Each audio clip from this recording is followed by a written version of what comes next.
There we go. It helps if there's volume involved because that is my nemesis. Ha ha ha ha ha ha ha ha. Hmm. No, but for real.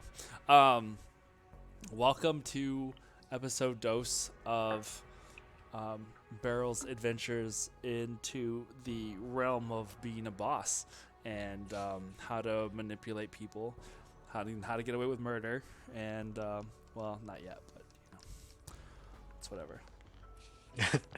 It's still an option. It could be.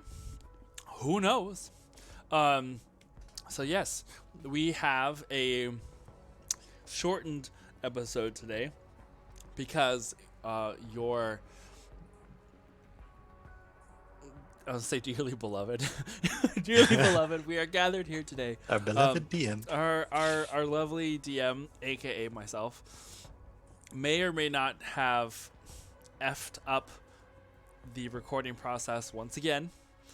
We got one good episode where we were down a person, and then when we had everybody together, I effed it up again. So all in a matter of, we'll get it together eventually.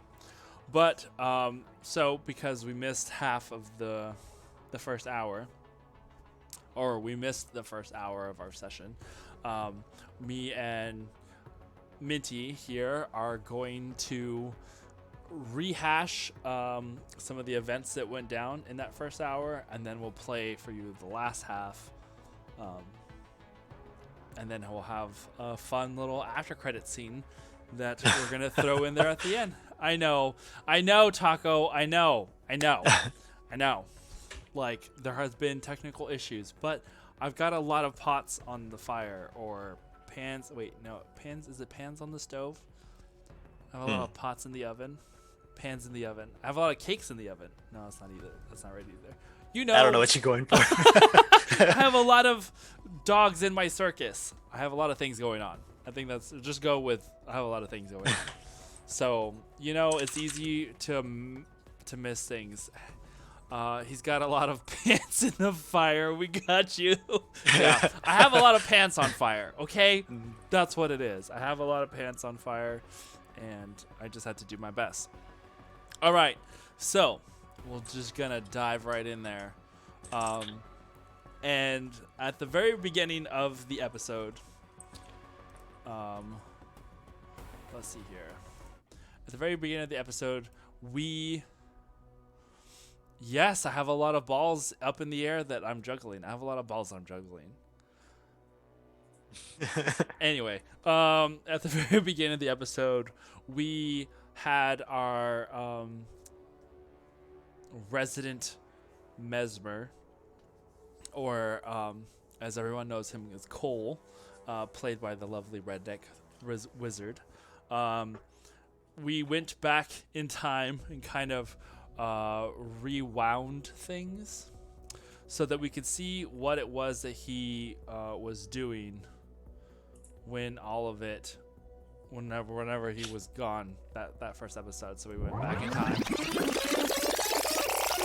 and we went and did that. And so we entered in the scene with him being in his room, and he had gone into a glass, into the looking glass, as it were, and wound up talking to someone by the name of Silk. It turned out this very kind of awkward grandmotherly thing. This person is so part of the whole Knights of Silvermoon thing is most of the knights are agents of their various realms, wherever they may be, and they all have handlers or oracles or someone that kind of feeds them their mission, puts them in the appropriate multiverse that they need to be in to help out. And this was Cole's mentor, as it were. And oh, thank you, LV. And in that process, she had some information. So she told him that there are agents of chaos, or an agent of chaos, that seems to be involved somehow with this mission that he is going on with Beryl and the rest. It was unclear whether this agent was going to be directly involved or somehow working from the shadows, but Cole was told to keep an eye out, just in case. Oh my God, Taco. So begrudgingly, Cole was like, yeah, sure, whatever. There was a little bit of sass going back and forth between the two before she abruptly dismissed him and was like, you can go about your business. And so then Cole left, and then we cut back to our current... Oh my God. Yeah, just ignore the chat. Just ignore the chat. Just don't look. Just don't look. It's fine. As we cut back to the main group that were in the small town of Shade Rock Outpost, we had Zur, who went to go get a map that she had asked for from the head guard. We had Josie, who had kind of wanted to wander around and try and put some feelers out, as if it were, about any other travelers that may have been passing through, if they had been anybody asking about going out to ruins, or just sort of try and gather some information, which was an interesting choice because they're only going to be here for a little bit, so I kind of wanted to get a little heads up, which was really cool. And in that process, he winds up in talking to the bartender, because that's where everyone does. Everyone talks to the bartender. He wound up finding Cole that had been apparently waiting for you guys to arrive. And so then everybody was kind of brought back together within the tent of luxury that Beryl has, and was so kind enough to share with everyone. Yes, I let the peasants in for a little bit. Don't let them get too comfortable, but you let them in there. So you had done that, and before the party starts to pack things up, Maddox approaches you and is like wanting to know what the actual purpose of this mission was, because up until this point, Beryl had been kind of, I guess, elusive is the right word to use. A little secretive, yeah. Didn't want to share just everything just yet. But being that they were going to be traveling together, maybe it was for the best. So she kind of talks to Maddox with Cole and Josie, who were there kind of eavesdropping in. Mind you, I was like, it took us a minute, but I was trying to draw. I thought a 40-foot square tent that is the inside of this magical place. It's pretty big. 40-foot square is nothing to laugh at. Yeah, it's fairly big, but Josie and Cole were able to eavesdrop, since Maddox, despite Beryl trying to be subtle, just spoke in a loud, normal voice. Yeah. Yeah. Well, good for Maddox. Good for you, Maddox. And thus, once the secret was out, they're looking for this book of Nuru that will allow whoever possesses it to control a veritable legion, if not legions, of these golem-like warforged that are kind of missing a key component to being independent or autonomous, I guess. These kind of rely on orders, and this book allows that person to control these robots or these warforged in this manner.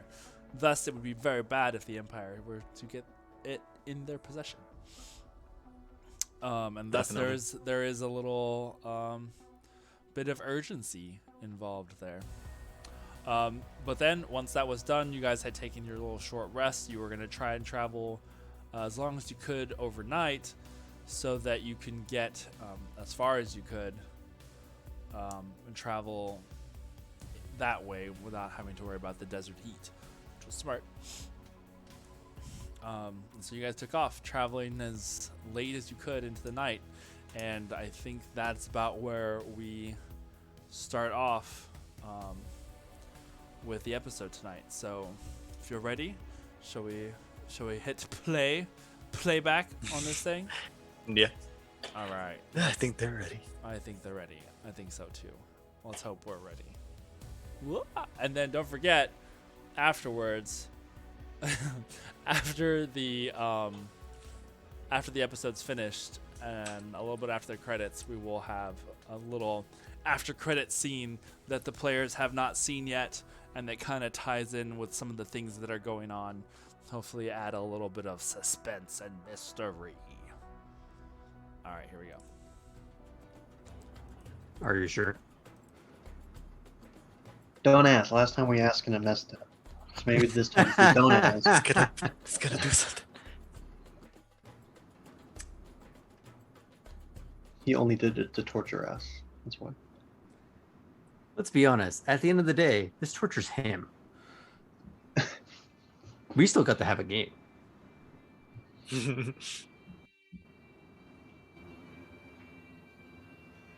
But we missed out some great improv between characters. Harry, It was are you fun, I loved trying to say All right. something, or are you doing a bit? Doing a bit. Okay, I wanted to be sure because it had been going on for a while, so I was. That's how Yeah. you make it convincing, you know? Yeah. All right. Yeah, I was. But I was we were kinda all eyeing the talking, so the sign-ups. bit I would like wasn't to really buy working. this village. I would like to buy this, please, Like, and thank you. Iron Man in the middle of Age of Ultron. Friday, how quickly can we buy this building? Mm-hmm. Yeah, exactly. Exactly that. Oh my god.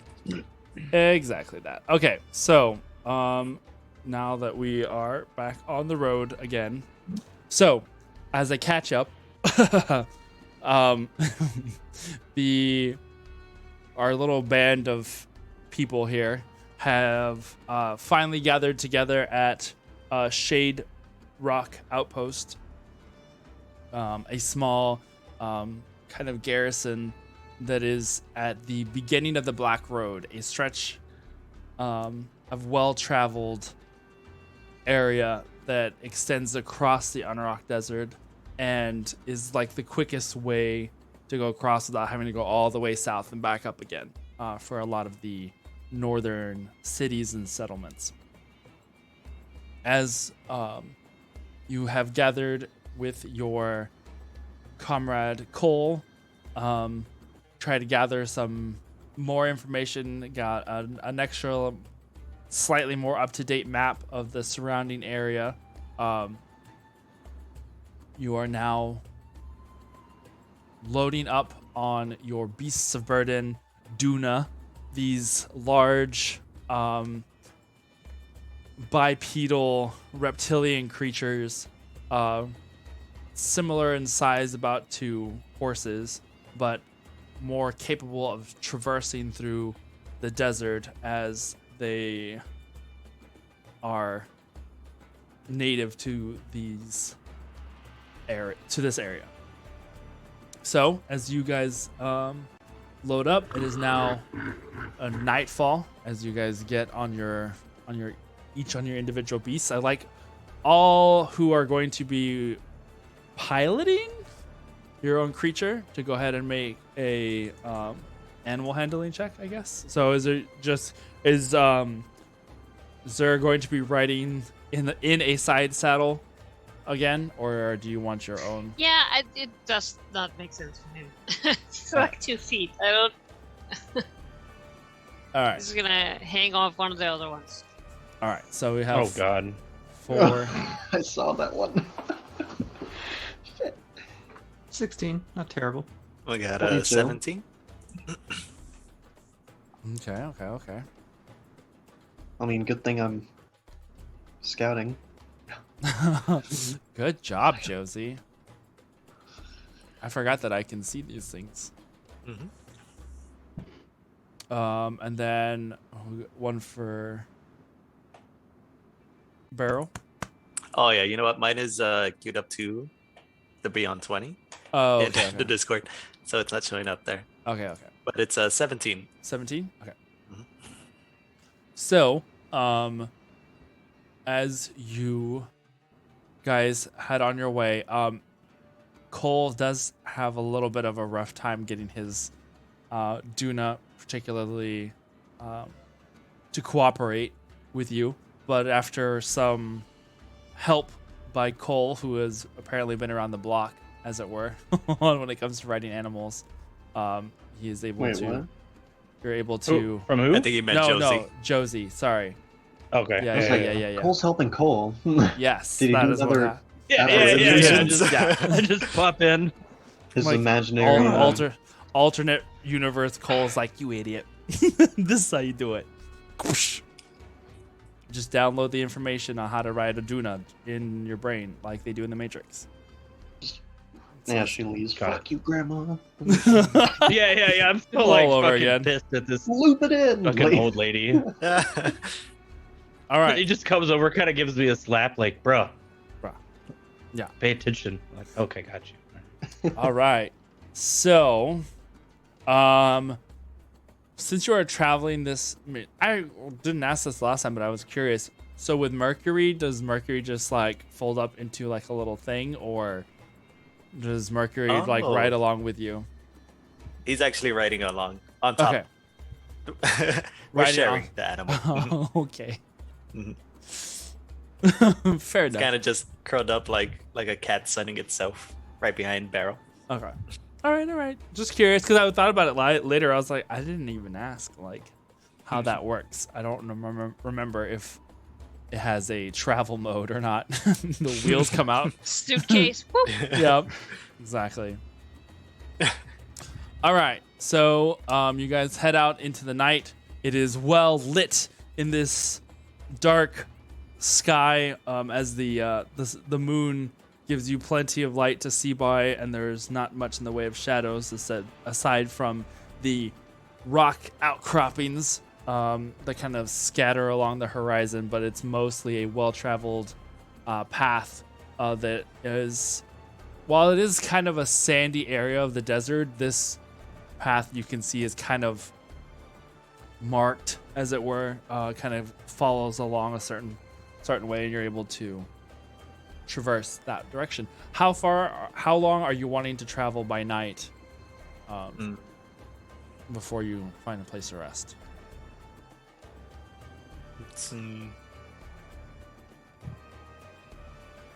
We want to make as much use of the darkness as possible so we don't get like super hot. So I guess when it's like sun up, we'll start setting up and rest during the day. Okay. All right, so you're gonna try and travel overnight, like completely through the night, then. Yeah, like a whole day of travel. All right.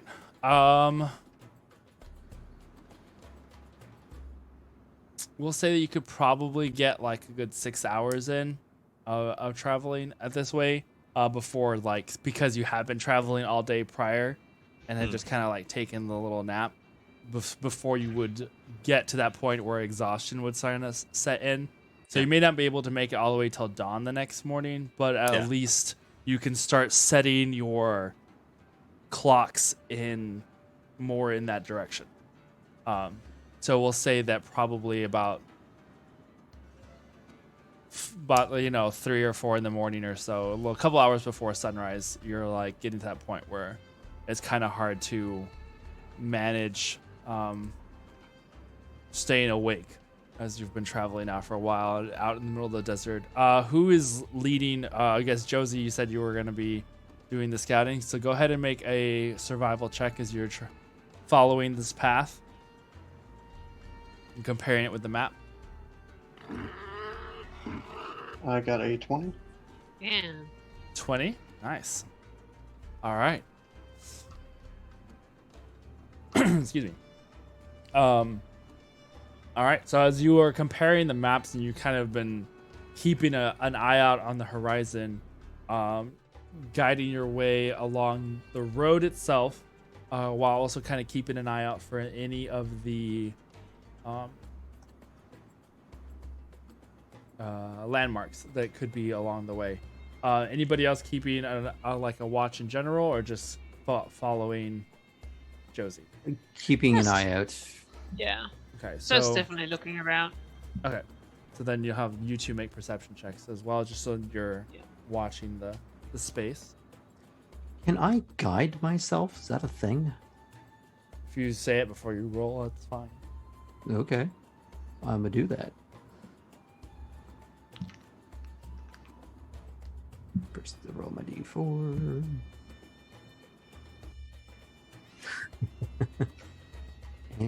and sorry, perception, yeah. Yes. So I for a got total 24. of 20. Ooh, 24 and what? 24 and a total of 20. Nice. Keeping out, keeping a lookout. There's not much in the way of movement aside from the occasional like gust of wind that kind of picks up in the distance, and you can kind of see little dust devils, even in this cool night air. But there's not much in the way of anything that looks like might be coming your way or anything. It's a very quiet ride. But once the exhaustion starts coming in, Josie, go ahead and make one last perception check as you're looking for a place to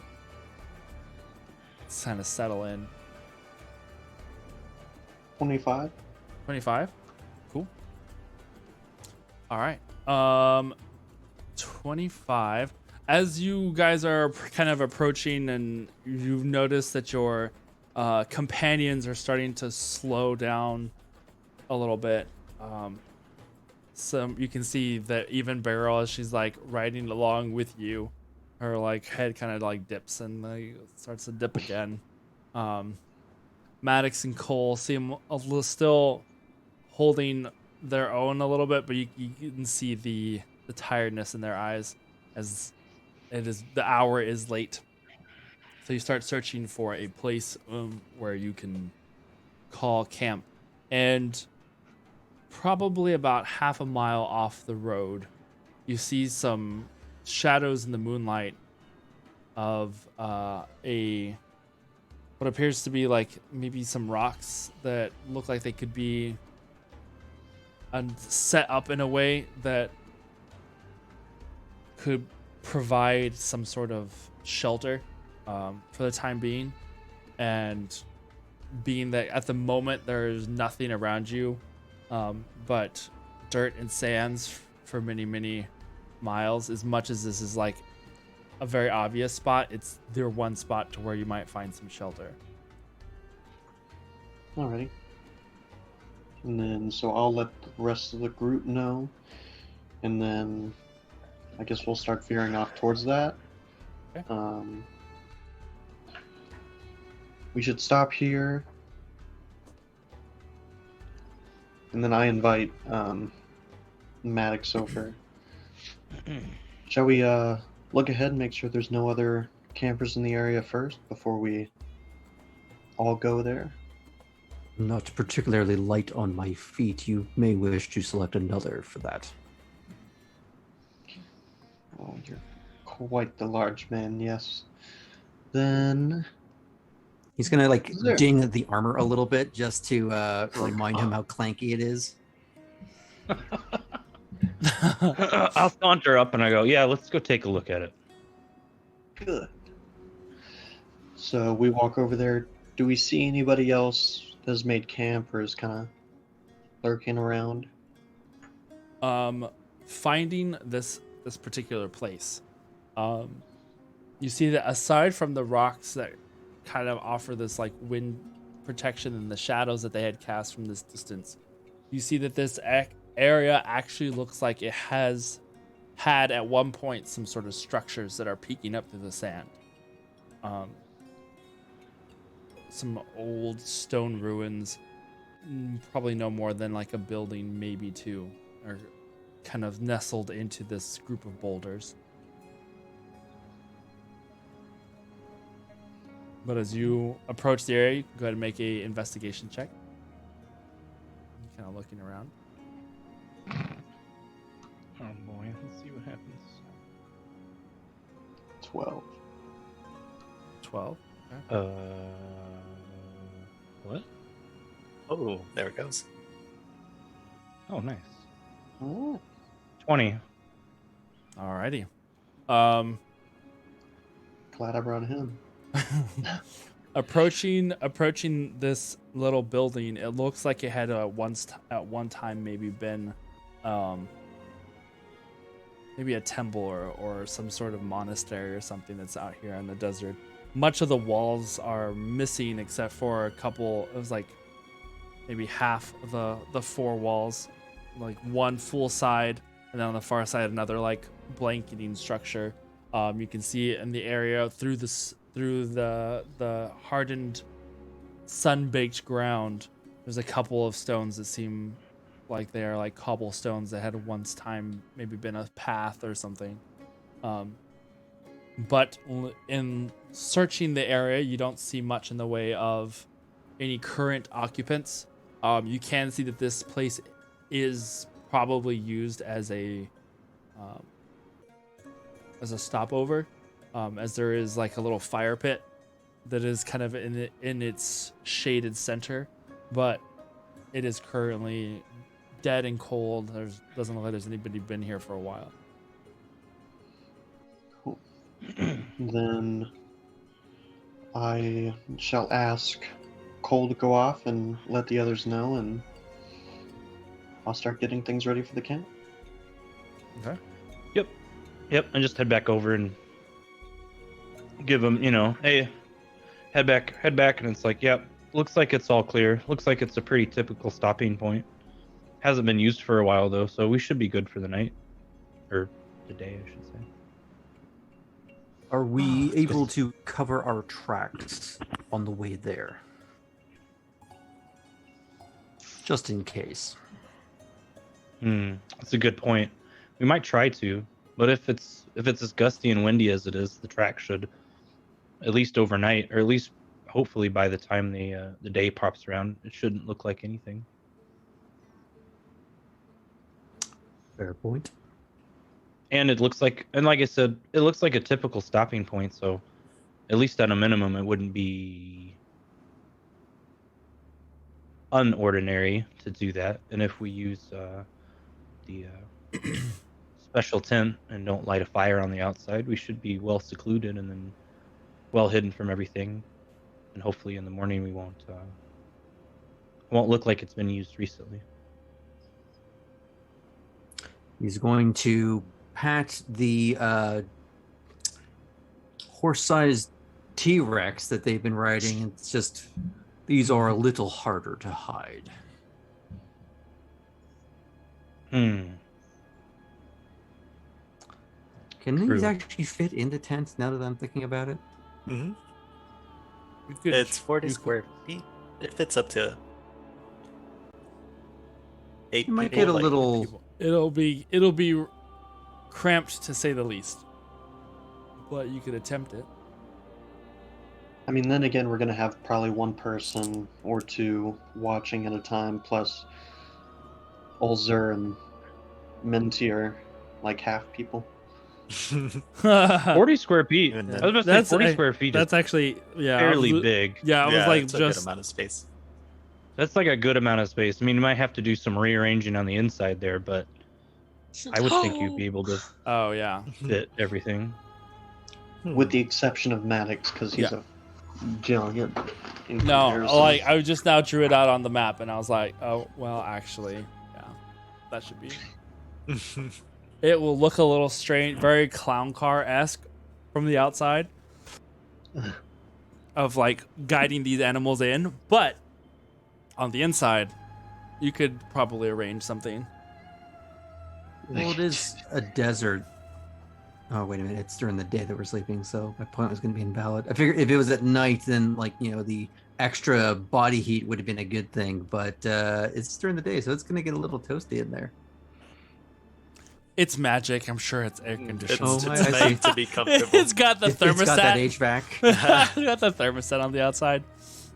I mean, if I think about it, while we may want to try to hide ourselves, it probably wouldn't hurt us to leave them outside. At a minimum, they would get startled if somebody came up on us. Yeah, so I was it thinking may that help. too. They're So- they're natural out here. That and You know. there's gonna be a tent. There's gonna be a tent there, so whether we get discovered or not is Yes, it wouldn't be unusual to see a herd of Duma just wandering about in this locale. true.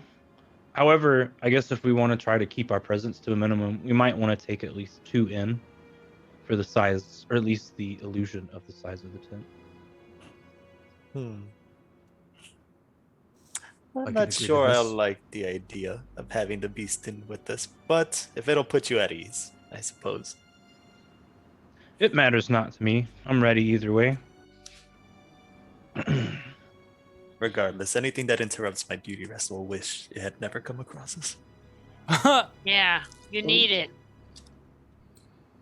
A lot of it. Maddox is just going to go on in and start arranging things. Yeah, I Beryl. figured. Yeah. Maddox takes the tactical approach, right? And I- Oh, nope. You don't have time for your feelings. Oh, who's first watch? I volunteer. I'll be first watch. Okay. I'll join. And I think Sir would just try and climb up like one of the ruins so he can be a little elevated, Mhm. and just lie up there. He's a lizard. I mean, yeah, flat rock. He'll lie there. All right. I see. Chill. There you go. All right. So, I sent everybody in our little group thingy a picture of what the Duna or inspired by. But that way you have I an. know this mount. I figured you would. All right. So, as you guys find a spot to set up camp, I'm going to give you an overview of this. Well, so basically, yeah, I'll just do it because it's fun. Because I have it, so why the heck not? I will give you a view of your surroundings, so you can pick where you are going to put your tent and stuff. I, Okay. for some reason, just expected it to be a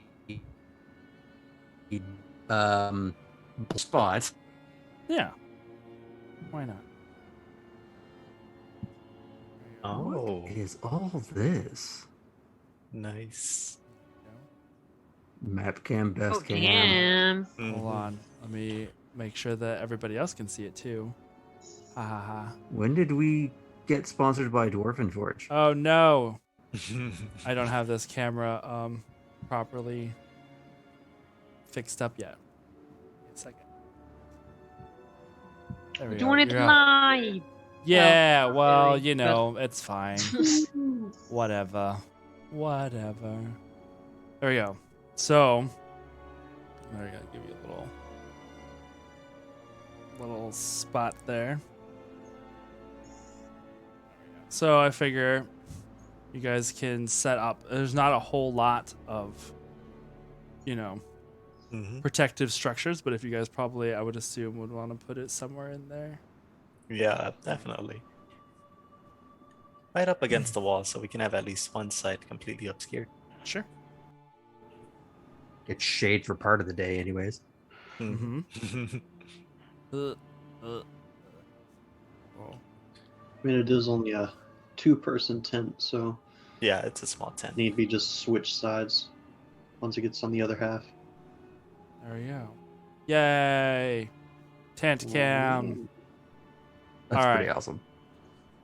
That's cool. Or not tent cam. Oh, you know what? I don't actually have it. I have ruins, but I need to get like a little tent cut out or something. Yeah. Oh, well. Just get a little folded Yeah. piece of paper. You're just making that like Oh, right. The triangle shape. yeah.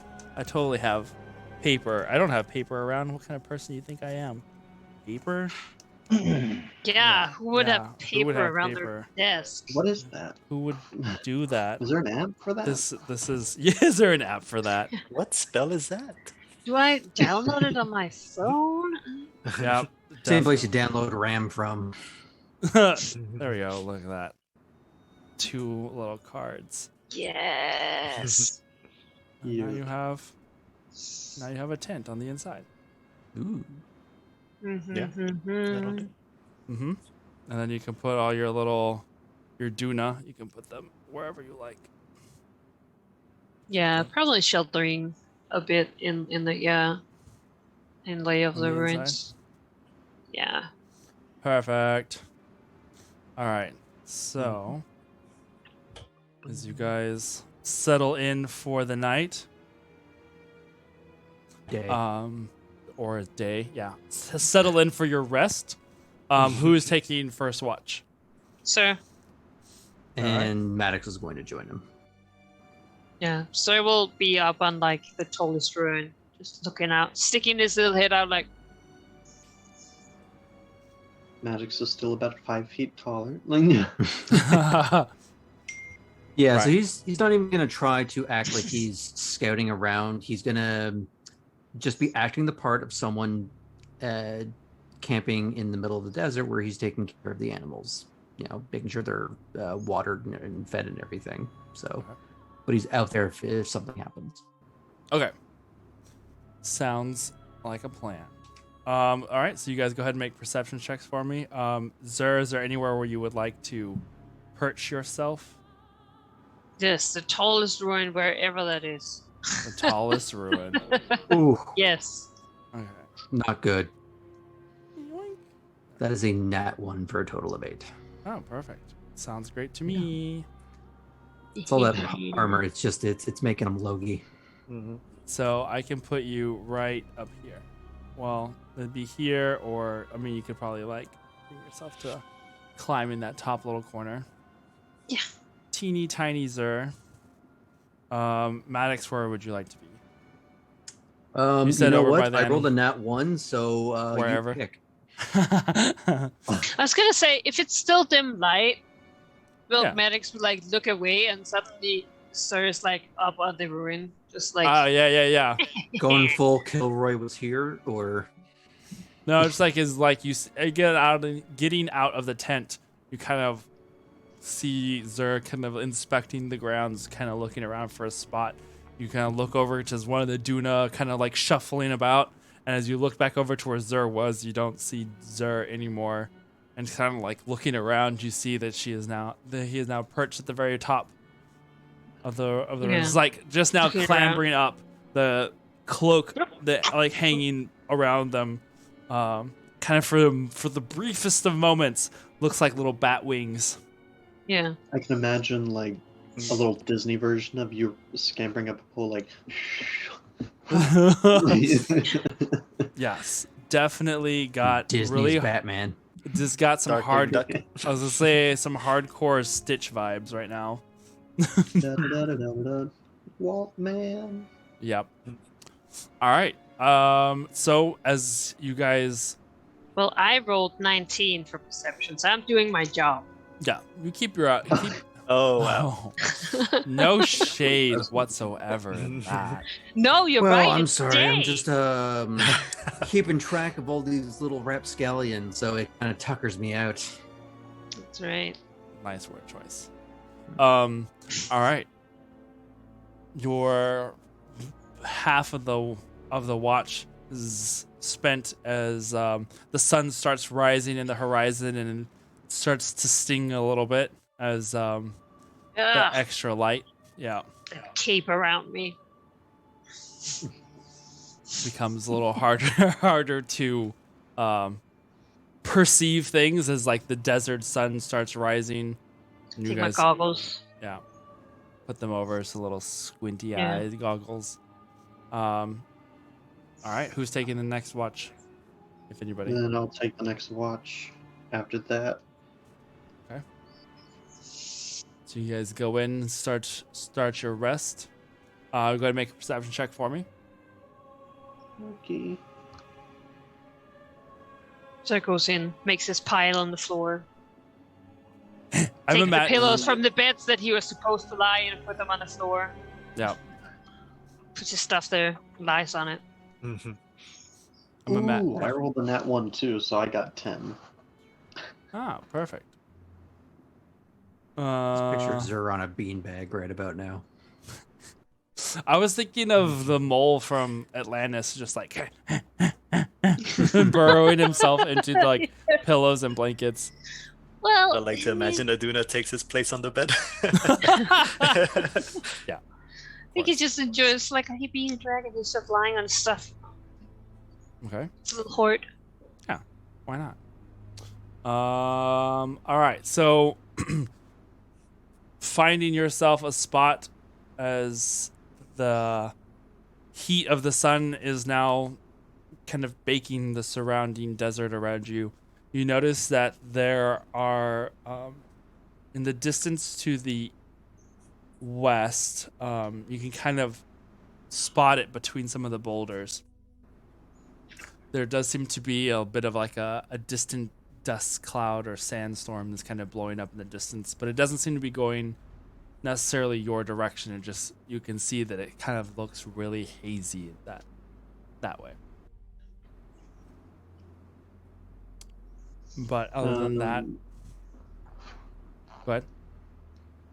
Other than that, Other than that, it seems pretty quiet. is there anybody up and meandering, or is everyone still taking their rest? I think everyone's still taking their rest for right now. So Then I just kind of come inside and nudge Beryl because I just want to bother him anyway. okay. I take off my sleeping mask. What is it? There seems to be some sort of haze around off in the distance. Keeping an eye out for now, but I don't expect anything much. If anything does happen, they'll expect a swift evac. Good job, Josie. That's very good information. For now, let's stay put and recover. We had a really long night. I'll have Mercury keep guard.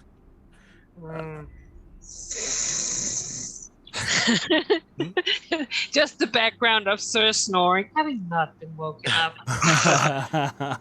We're all fairly capable. I feel with enough rest, should trouble head our way, as long as we're aware and ready, we should be fine. And then I'll go back outside. Since I was kind of resting while Zur was watching, then I'll keep looking out with Mercury. Okay. So you probably have like just an hour or two left in that before it's the next person's watch. And the rest of that is spent in nothing out of the ordinary. Who's taking the last half? I'll take the last half since I was probably not as tired as everybody else. Okay. Go for it, if you will. You guys switch off for this last half of your long rest. Yeah, we switch off and I get up. Is like anything interesting happen? Just a little dust cloud off in the distance. Might just be a little storm, but nothing crazy. Remember which way it was? I'll keep an eye out for it and see if it got any different. I'll kind of point out where it was between the landmass you were describing, like right in between those rocks out there. Okay. Would that be behind where we just came from, or would that be kind of ahead? That's going on the ahead. road? That's going towards the direction you guys are headed. Oh. So something off in the distance, but might be coming in just trying to get to the outpost. Who knows? Take a look. Let's see, was it perception, right? Mhm. Ba-ba-da-ba-ba-da. And we get a 9. A 9. We were just so tired. Oh no. That is fine. No one was It's all prepared up for the to you, heat. Mercury. Yeah. Mercury.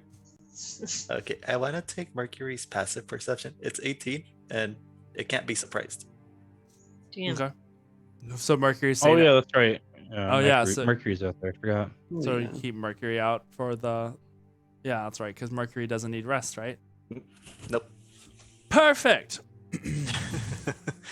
So we'll use this little thing. This little jaguar will be Mercury. Yes. Yes. Oh, no, Jacob. You do see that in the distance there does seem to be that haze, and it's kind of a weird. It doesn't really seem to move. It kind of, you can see that it kind of moves like sideways. It goes along the western horizon before it kind of dissipates. So it seems like it's some sort of, I mean, it's kick up of dust of some sort, but it's just strangely stationary. It doesn't seem to be going anywhere. It just kind of kicks up the dust, and dust you can see it just moves across the horizon, but it doesn't seem to go anywhere. Doesn't grow in size, doesn't seem to be going any further away.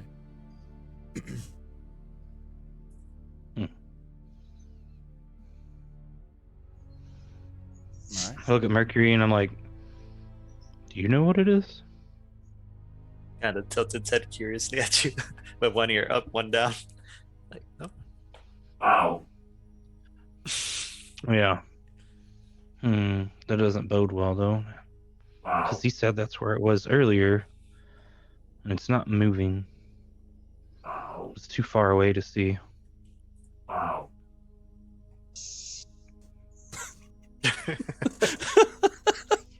Yeah. Mm-hmm. Yep. Yeah, that's Yeah. exactly. That's what I thought. Yeah. Yeah, I'm just like, yeah. Hmm. And I'm like, oh, right. And like in my brain, I'm just like, what the fuck? This is all this. Oh, yeah. And I'm thinking, yeah, you could tell Beryl when we get back, or whenever we're done. Wow. You keep an eye out. I'm gonna do a little bit of. I'm gonna walk around and make sure there's nothing else around here. At least nothing snuck up on us. All right. So you kind of like, as you are start kind of going around the perimeter. Yeah, just like the inside. Like I'm not traveling like too far. I'm just kind of just kind of moseying around. looking about. You reach the northern section, which would be like over here ish. Okay. And you have I don't say silver, silver. You have Mercury going with you. But as you like approach the edges of it, you hear that Mercury kind of stops and then just lets out this low like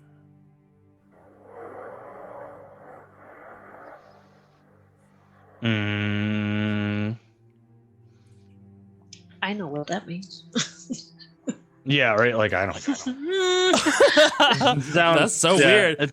Are you okay? Do you need oil? Yeah, but it's want like I bunker assume he fluid? stops and it's a growl, so I kind of like prepare myself more or less, you know, I kind of unsheath my weapon and just No. kind of kind of prep myself to see what Yeah. kind of peep around silently, I guess, as silently as I can in the middle of the day. All right, are you gonna like move forward or kind of see what the sound is, or stay put? Not forward, but to the side. If that makes sense, right? Mhm, So not directly towards it, but skirting it at a distance. All right.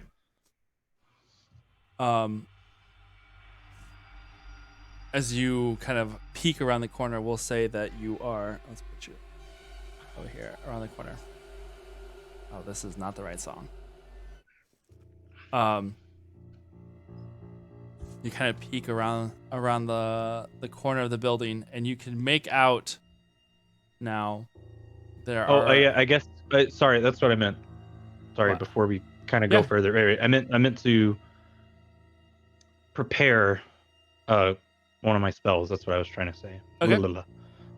color spray. So I'm kind of prepped that as a reaction to something that may try to come out at me, I guess. Okay.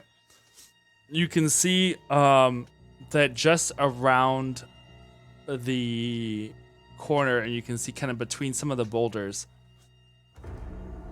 you see a few other Duna that were not yours. That are just kind of like moving it like together in the shade of these boulders. I see anything else, I guess, other than them. Make a perception check. Let's see if I do better this time. Otherwise, I'm about to get swamped.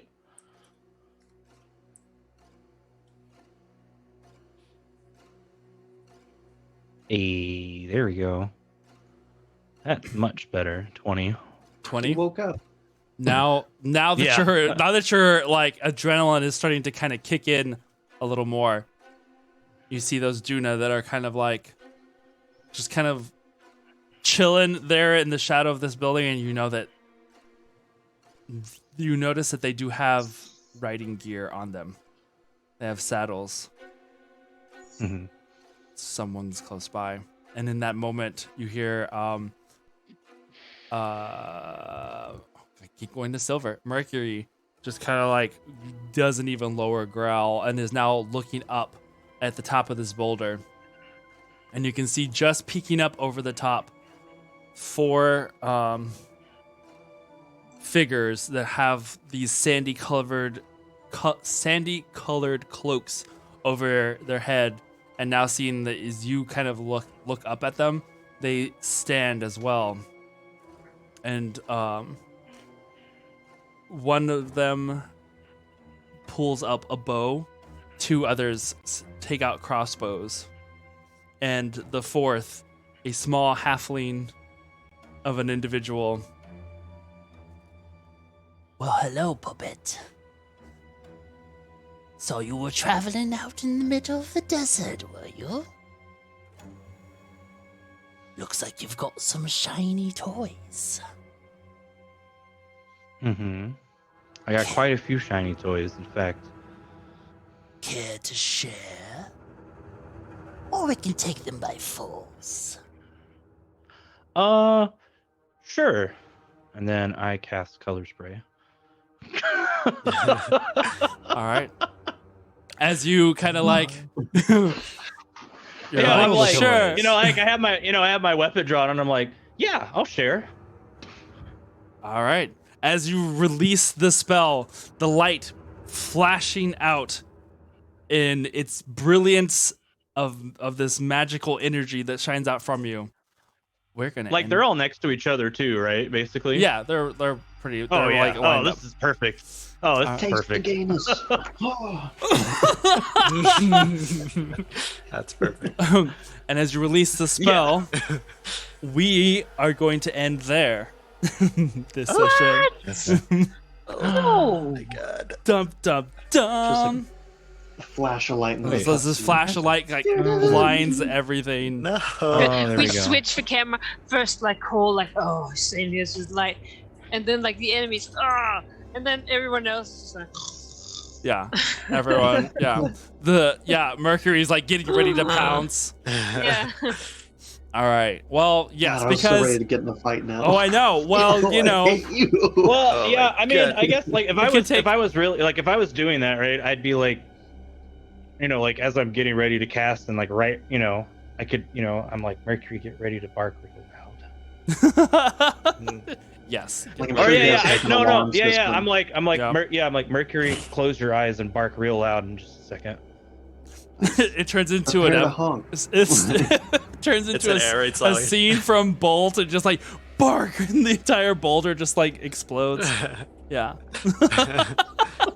It'd actually be perfect, and all of a sudden it did that, and all of a sudden Mercury goes, "Bow, bow, bow, bow, bow." Yeah, so like not only are they blinded, it's like because it's like if you're thinking about that setting and it's like down there, and if it starts barking, it's gonna be loud too, right? And all of a sudden they're just like, What Where'd the I leave my fuck just keys? happened? Yeah. Beto, Beto, Beto, Beto. All I'm right, just guys. waiting for angry, grumpy, sleep-deprived Zer to run out of this tent and just beat ass. Oh yes, it's going to be You glorious. messed Messed break up some my ankles. I sleep. mean, I've had. Well, okay, I've had almost 2. No, how many watches has there been? No, The only two, 2. The third two one, yeah. previous. This was the third. This is the Yeah, final yeah. one. A couple hours. This is the final one. You'd probably be fairly rested. Yeah, Mm. Yeah. Still grumpy. not still grumpy just because you're getting Yeah, I shaken think- I think awake. we grumpy established because you got last woken up. episode. Well- Yeah. Yeah. It's gonna still be day. Like I told them, I only do night work. I don't know why it's so difficult for you guys to understand. But open my You're making me eyes and work I'm like, overtime. Like, it's still light outside. Oh no, I would know exactly what to do. I'd be like, Zer, they want to take your shiny shit.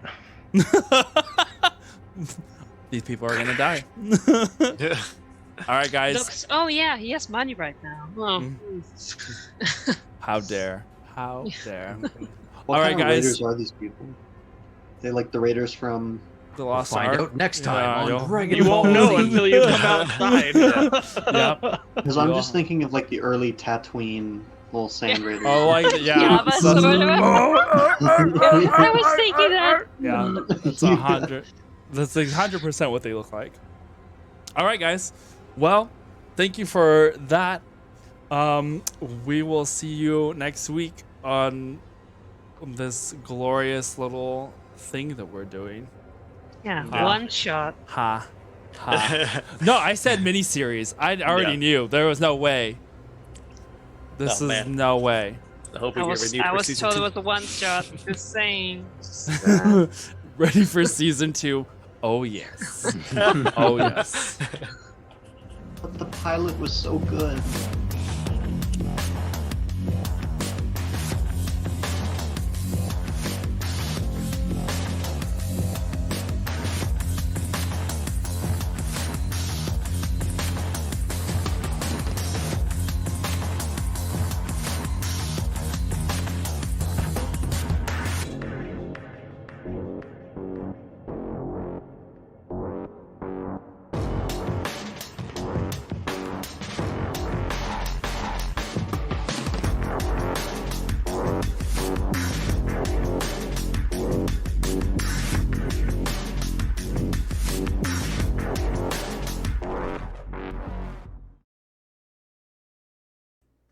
Oh boy. Oh boy. Well, hope you guys enjoyed that. We are looking forward to bringing you the next episode next week of Beryl's adventures with her loyal companions. But first, we're going to do a quick little after credit scene. After which we're going to go to break, and then we're going to come back again with a little mini Lord Dumplings chit chat with our Isra, our lovely Harriet, and Minty. We can talk a little bit about this episode, about this week's game of Santos, or whatever else comes to mind at the moment. So, cracks fingers. Here we go.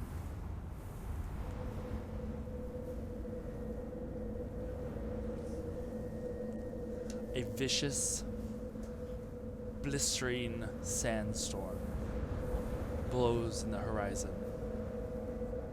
Sand swirls in colors of browns and yellows. The sky almost darkened from the amount of dust that is in the air.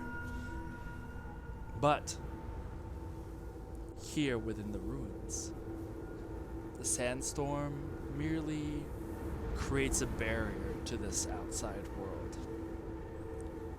Far along the distant edges of the quarry, you can see the sand swirling violently.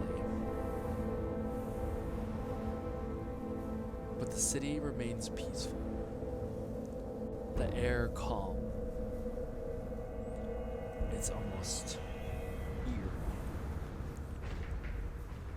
Standing at the edges of a stone balcony overlooking the city far, far spread in this like uncovered quarry-like area.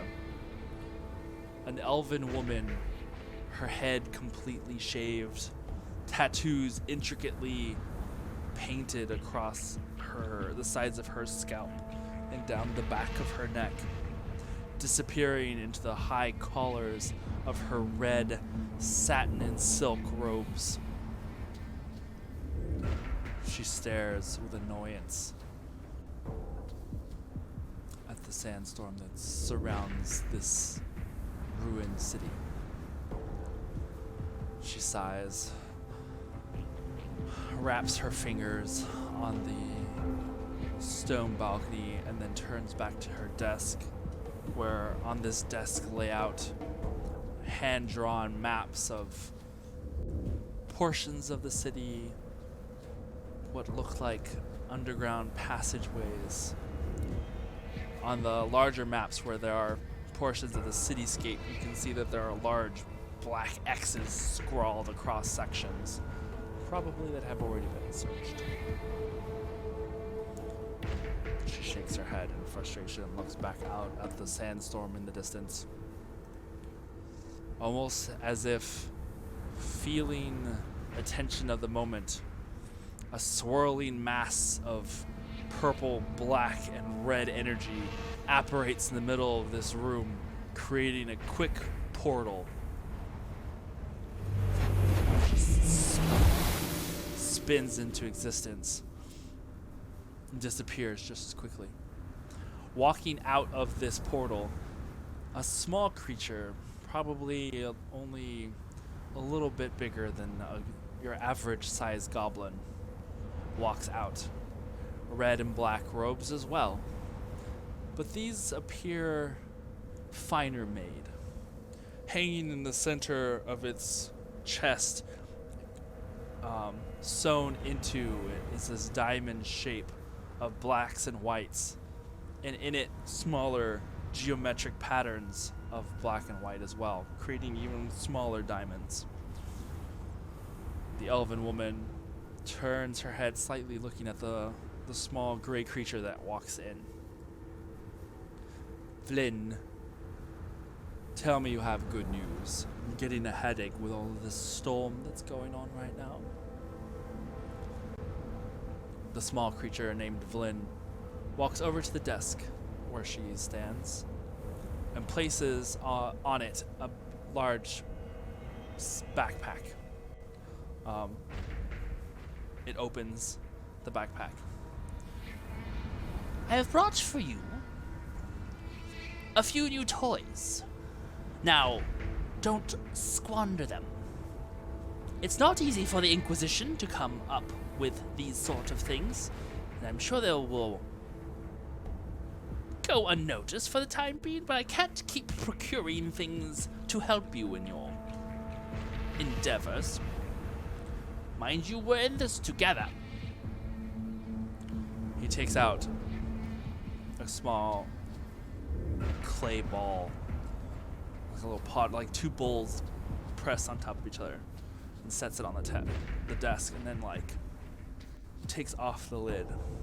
Inside, you can see there is this gray-like putty inside. This will aid you in clearing away some of the rubble. It's a sort of explosive compound that me and my associates are beginning to experiment with. Use it with caution. And this, He pulls out another magnifying glass out of this backpack. Something that is handheld. There's a handle on each side, and the contraption in the inside, where you can see it's like this magnifying glass. There is another metal band that kind of rotates around on the inside. This will allow you to find hidden passageways, even deeper into the earth. This should help you find what you're looking for. That city out there, He points back to the balcony. is vast. And we have no time for needles in haystacks. Or I suppose a sandstorm. I have done my part, provided you with the things you need to complete this excavation. Now you must do yours, human woman. The inquest demands satisfaction, and you've promised us some rather interesting things on your hand. The elven woman kind of slowly smiles. If I had known that making deals with extra-dimensional beings could be so lucrative. She picks up a little bit of this putty, this gray compound, and kind of rolls it in her fingers a little bit. I would have done so hundreds of years ago. Good work, Flynn. I see why they call you the Eliminator. And on that note, we will see you next time. As far as that story goes. We're going to go to break real quick, gather our things together, and then we'll be back for a quick snack attack of Lord Dumplings. So don't go anywhere. I'll be right back.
All right, we are here. We are live. We are back with our very own Lord Dumplings, host Iskra.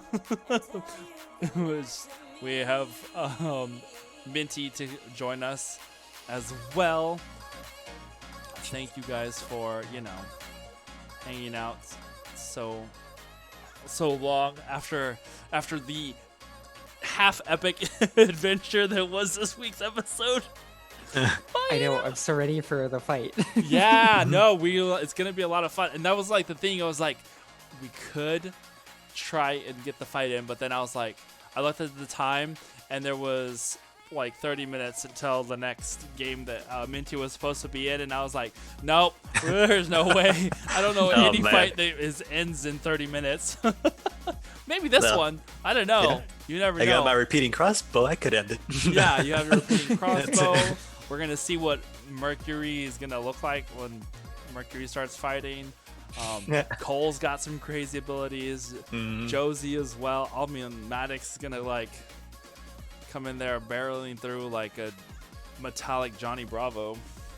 So, Oh, man. That's when every time he describes his like body shape is just like this like huge broad-shouldered big chest, and then it kind of like V's downwards. I was like, I just think of Johnny Bravo, just like Yosemite Sam. Oh, well, hey, just like all chest and upper torso, and then teeny tiny little legs.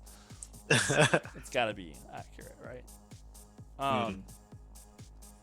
But yeah, so if you ever ask any of the party to do the monkey with him, you'll know. Wasn't it like this, right? Yeah. And then it goes back to the other side. Yeah. Oh man, that's a flashback. Johnny Bravo and Samurai Jack. Samurai Jack was awesome. Great show. The good times is what got me started on my path today. It wasn't, but imagination. The land of imagination. Okay, see, there's another thing that I want to put where we do this, and it just automatically makes a rainbow. It goes across every time we do this. It's just these hand signals. You have to go like this, and then the rainbow goes. That'd be pretty amazing. But yeah, no, we got to see a little teaser of the villains that Beryl and gang are going to be facing off with soon, as well as like that distant sandstorm that you guys could see, but then wasn't moving, but was just kind of way over there in the distance. Yeah, that stuff. I love it. It delights me. Yeah. I really liked it. Like it's one of those things where it's like I almost want to do something like that for every game that I do, but at the same time, sometimes it's just each session has its own way of ending, and I think those ways. I mean, we already had the tension of we're about to go into battle, but this kind of gives it an extra dimension to it, and it wasn't too hard. It wouldn't be too difficult for characters not to metagame with, but at the same time, it was not too hard to like. It's great for them to be able to enjoy and kind of just see like, ooh, this is what's happening over there. Like it's kind of a little. I almost wanted to do something at the end of our game last night, Iskra, that I was like, ooh, I would love to throw in something, but we already had such a great like end cap that I was like, I don't. Oh, we did. That actually worked out well. I didn't want to do anything more crazy. We already had creepy old grandpa puts hand on my shoulder and says, "I'm to stay out of trouble." That was enough. With like jealous grandson that was just kind of like watching you guys. So that was hella cool. It felt kind of Game of Thrones. So. That honestly was a little bit of the vibe that I was going for with that guy. Was like Daddy Lannister, right? The Lannister dad. Tywin was his name. Tywin Lannister. Yeah, I think it was Tywin. So he was like the dad that was just kind of like. What other movie has he been in recently he played a very similar role of just like this elderly, I know everything kind of character. That I cannot tell you. Ugh, it's gonna bug my mind. Are you contacting the spirits, Minty? Yes. The spirit of Google. I'm asking them. Daddy Lannister. Listen, I couldn't remember. He was like the father, so it was like Daddy Lannister. Say. Different from Daddy Lannister, which was I don't know. One of the other ones. It's more like Daddy Warbucks. Daddy Warbucks. Oh my he God. was. He's like, I guess I will give you troops and money for these wars that my children are going to go through. That's it. He's been in quite a few things. I would not be able to tell you. Oh, really? What was the Yeah. latest? Let's see. The last thing he completed was the Kingsman. Oh, There's a series called The Sandman, no. The Crown, Mank. I'm not familiar with that. Kingsman, the like comedy spy thrillers. No, it's it might not even be out yet. It's just 2021 completed. Oh, so yeah, it's the next Kingsman movie. The Kingsman. It's like it's a Oh. prequel to that series. I see. Yeah, there was something else that he was in Mm. recently that I can't think of. But That's anyway, alright. him. That was kind of like his vibe with a little bit of, well, I mean, you've played, I don't know what their role was in the earlier Witcher games, but like the ones that hunt witches, the witch hunters. God, I only know them from the third season, the third game. But like that very like puritanical kind of individual that like hunts magic doers because they're abominations. You know, that kind of vibe where, you know what I'm talking about now? Like the Inquisition, like the Spanish Inquisition. Yeah, kind of. I guess I'm literally thinking of like Puritans, that like Yeah. the Puritan hat, you know, kind of thing. The guy, he's in Vermintide. One of the characters in Vermintide, the one with the red Oh yeah, hair. yeah. But he's kind of like that. Slots Fire. Yes, The- the one the that's witch just hunter, like, yeah. He's just like, the heretics will suffer, you know, that kind of guy. That was the vibe that I was wanting to give these guys, that were kind of like, they know that they are just all that, and everyone's kind of respectful of them, but also kind of fears them because they can make people disappear, kind of thing, you know. So that was part of why Anastasia was kind of just like, you want to buy them a drink? Sure, I guess. If that's what you're into, go for it. But yeah.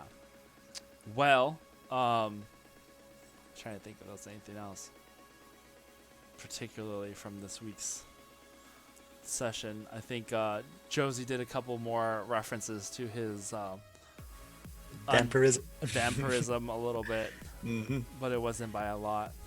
Yeah. Oh yeah, because you guys were eating at the feast, right? We were And eating you- in a tent of luxury, and I was like, you need to eat something. You're looking a little pale, a little thin. But the only thing he got was like a rare rare. filet mignon to nibble on. Oh, and nice. Suck on for a bit. Yeah.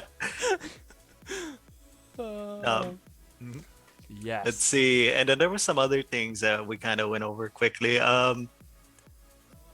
Maddox had brought up why a Tet it's so important to a Tet that Beryl get back in one piece.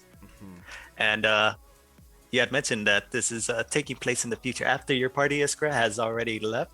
So we've heard recently, well, before they left, Beryl knew of Galil's disappearance. So that's something else. Let's see.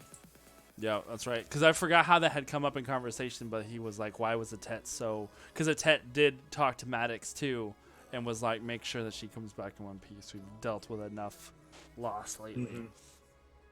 So that was there. And that was... I'm looking forward to next week with Elliot. I liked that... I mean, you know, that's just how things go. But there was so much tension at the beginning of yesterday's thing with like a bunch of finger pointing, everything was kind of okay, but then like 5 minutes later we're like in a tavern and everyone's dancing around to the tavern music and stuff like that, and I was like, oh, this is how you relieve stress. This is good just we'll deal with it later. it was wild. I loved it. No. Oh, Taco. I just read the coming up next week on Beryl's Adventure, no audio and visual. Yeah. So rude. Yeah. Get out of there. It's just with gonna that be accurate scrolling text. slander. It's just scroll. We're just gonna do just type. It's a type adventure is what it is. Yeah, it'll be like what were they called? MUDs? Oh, Those yeah. text adventure games. You just The type in internet the response. yesteryear. You know, I think Sonder was telling me like this was like last year. He was trying to get us into doing the AI dungeon. Yes, I played that with him Did a you? little bit. Okay, that's right. I had not tried it, but I kind of want to. We should try But that. it's difficult when multiple people are in it though, because like sometimes the AI will decide to do stuff for the player characters too. So Oh, interesting. So you kind of just have to. Excuse me. You kind of just have to go with it, as best as you can, I guess. yeah, it gets really goofy. It's fun though. We'll have to try this sometime. Yeah. I've yet to try it. Sandra was been- trying to indoctrinate us into that quote as well. But yeah, it's basically like a never-ending and very like excuse me. Mhm. That's why water is important, everybody. Very important. Oh. So as I was saying, it's like just a really off the wall, like what was it, Zork or one of those old text adventures that we were talking about, right? Yeah. So, because really bizarre things will happen. 'Cause it's based off of its previous experiences and just stuff out there on the internet, right? So, like, it can get really wild. I think we should try and do a Lord Dumplings episode where we just try and do a session of That'd be AI hilarious. dungeons. But we have to I'll try and get my best announcer voice. the one we were talking about last time from like Legend of Korra, totally. the 1920s radio announcer. I'll just practice that a lot, and that'll be the dialogue for in between all of our characters stuff. Yeah, I'm kind of really up for this idea now. Was there any questions that you wanted to ask Harry about either about like this like Beryl's thing or from yesterday? Might as well cover now.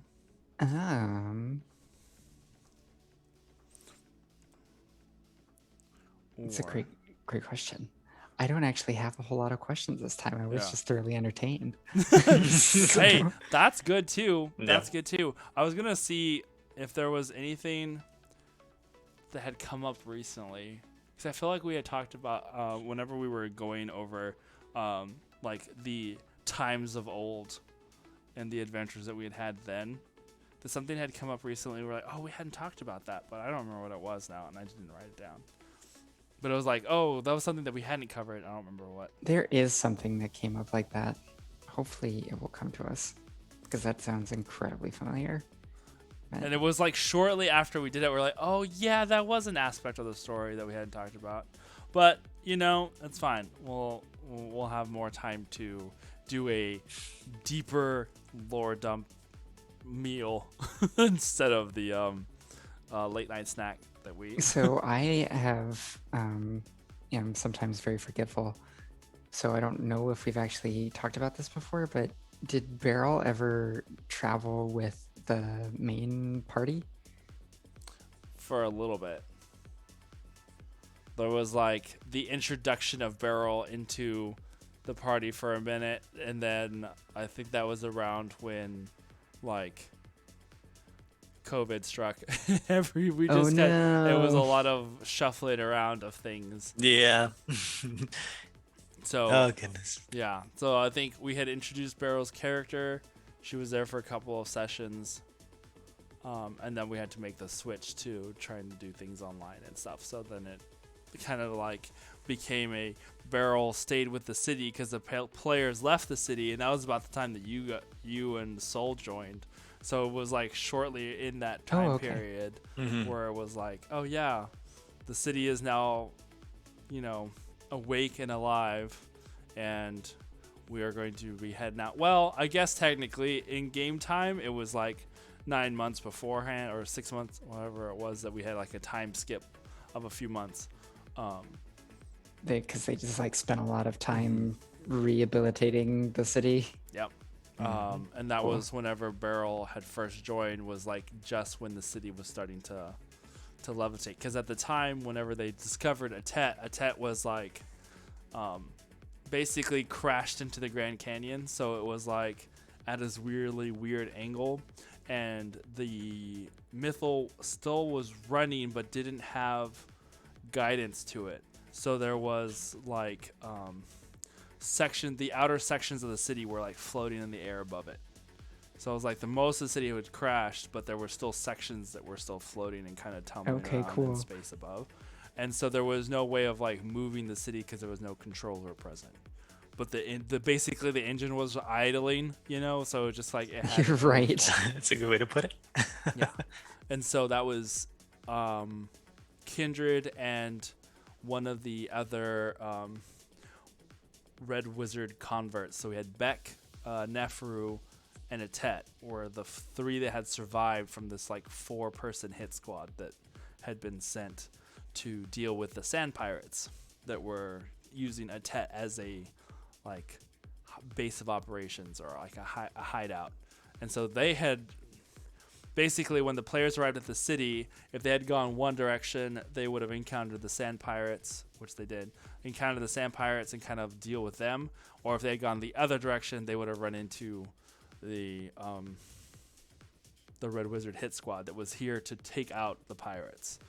And so they were going to be caught in the middle of this like event and kind of choose, depending if they went one way or the other, what side they were going to be on. Because up until this point, the party was kind of unknown to the Empire. They were just citizens, basically, of Faerun. So, fodder for the Imperial war machine. So they were like, oh, we'll just conscript you. You can work with us or whatever. And so because the brigade never follows one plan, they do all the things all at once. They went in both directions. They wound up splitting up and going both directions. So they ran into pirates and they ran into the hit squad. The hit squad actually saved them while they were fighting off some baddies. Oh, no way. Where the forges are now, where Beryl has her like set up, they had explored that. It was like a little mini dungeon that they had been going into, and almost got like one of them got grabbed. That was one of the other characters, Robbie's character, Thanem. He got grabbed through the shadows by these like creatures, and there were Shadarkai that were like living at the very bottom of this place. And so while they were fighting them, to kind of the hit squad came in and like helped finish off what they were fighting. And then they were like, "What are you doing down here?" There was a little bit of a conversation. They'd already made some friends with the sand pirates, and they're like, "Oh, well, we're here to take care of some rabble that have been causing problems to the Empire." And they're like, "Oh, problems to the Empire? That's weird. We definitely don't know anything about that." So, yeah. And so then they wound up like going to the pirates to try and help them defend against the Empire. And then wound up not getting involved in the fight. There was a whole lot of chaos that happened in that. There was another NPC guest star that we had, a friend of mine that came to play the shaman, which you just recently met his daughter, Yes. the princess. Indeed. So, I think that's what it was that we were talking about, was the shaman, and like you're like who that character was, but he was a contact of the sand pirates that would basically bring in like goods for them, and then they were being pirates and stole stuff from the Empire, would trade him the goods that they found from the Empire. And so that's why the Empire was like, Right. and so I would then imagine. so the shaman, who had a very Amuntep kind of vibe to him, desert pharaoh sorcerer person, he kind of went toe to toe with the hit squad, and in that process killed one of the other members of that squad, who happened to be the one that was kind of keeping control of the other three, and wounded a Tet to where she was going to die. And Beck and Nefru were still pretty wounded, but not as bad as a Tet and the other person. So that was why they were like, a Tet's not going to, survive, so we have to do something. This was like her way of staying alive, basically, until they found a way to really help her out. So she was willing to do something to kind of make amends for all of the horrible things that she'd done in the Empire's name that they were all kind of starting to remember now. So it was an interesting time, the start of a Tet. And then there we had Beryl, who was like, oh, look, a flying city. What is this craziness that you have discovered here? And then I'm like, I'm all for it. And so then Beryl stayed with a Tet as the city lifted, and they went off to try and fix up the city as best they could.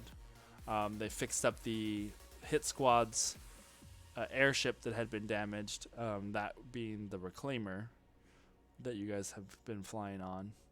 I think the minnows, the little smaller airships, are Beryl's design as well, that she kind of based off of the larger ship to kind of help you guys be able to get places without having to take the big airship. That's so cool. That was another Beryl. And those minnows have totally come in handy. So Yeah. Yep. That's I mean, cool, I was like, I guess it doesn't matter at the moment. I was like, Tet still has those minnows, or has some there in the city. They're like little mini escape pods that are there for the city's use. But neither one of the parties that you guys are in are anywhere near a Tet right now. So, And are you saying we could have flown there? no, because the minnows have a short range. Oh, I okay. think they only have a 50-mile range, period. So you have like basically 25 to get there and 25 to get back before they can recharge. They need to be recharged. So they're definitely short range. 25 miles is nothing to like scoff at, but still. I like the idea of a whole bunch of like bowmen in a whole bunch of minnows, and so it's like a Tet's like an aircraft carrier with like just like all these little minnows. Well, and that was also part of the whole like Atlantis, like. Oh yeah, I could see that. The Atlantis inspiration was they weren't actually minnows, but I called them minnows because they had those little airships and stuff. Solar powered minnows. All right, so I have 31,000 gold. I would like to develop a solar powered battery for the I was minnows. telling when he said that during the thing, he's like, I still have 31,000 gold left over I can use on stuff. And I was like, in the moment when I said 50,000 gold, I don't think I really like put in my head what 50,000 gold would look like. I was saying I could just buy these bandits that are ambushing us. I'm just like, you want money? I got money. Yeah. I mean, you probably could. Who knows? They might just try to kill us for the money. If they knew how much I know, right? Also true. Also true. Challenge. Bring it on. Yeah, I know. Oh man. But yeah, It is an exceptional amount of gold. I think I meant more like 5,000, but I said 50,000 in the moment. Yeah. And I was like, well, I said it. It's on camera now, so I guess that's a thing. The Harpers are a lot richer than we initially thought. They could just buy themselves an army at that point. Multiple armies. Oh, that's probably just some low-level Harper that accidentally added an extra 0 to the check. I like That's this. hilarious. This is definitely. That's why. Oh my God, what was his name? Everon. Mm-hmm. Your Harper liaison guy. Yeah. Yeah, Everon. That's why he's so nervous about you coming back in one piece. Don't spend all the money because the check's gonna bounce, baby. Oh my God, can you imagine? Yes, I can. I can imagine that, definitely. That would be hilarious. Do you guys take credit card? MasterCard? Yes. Good. I'm gonna have to sell his Chris boots. About that, yeah. All right. Well, I think that about covers it for tonight. I think we won't go too late. But thank you for joining us and hanging out and, enjoying this brief version. Next week we'll have a better situation going on so that we won't have to, give everybody recaps all the time. I know Minty's like, sure, yeah, I'll believe it. Yeah, yeah. All right, guys. Well, thank you again so much for joining us. We will see you next week on Tuesday for Game of Santos and their continuing adventures as they head towards Thay, and then hopefully next Wednesday for Barrels, the Doomies, or whatever we're calling them. We were like, Doomy sounds like Goonies, right? I was like, the Doomies, right? That sounds good. And then Ari was like, I don't know. It sounds too much like Dummies to me. And then she's like, well, It's appropriate. it might be appropriate. In Barrel's That's eyes. great. We'll have to see how it goes. All right, guys. Have a good night. Be safe out there. Get your vaccinations or whatever. Yeah. Definitely do. Do that. Mm-hmm. Peace.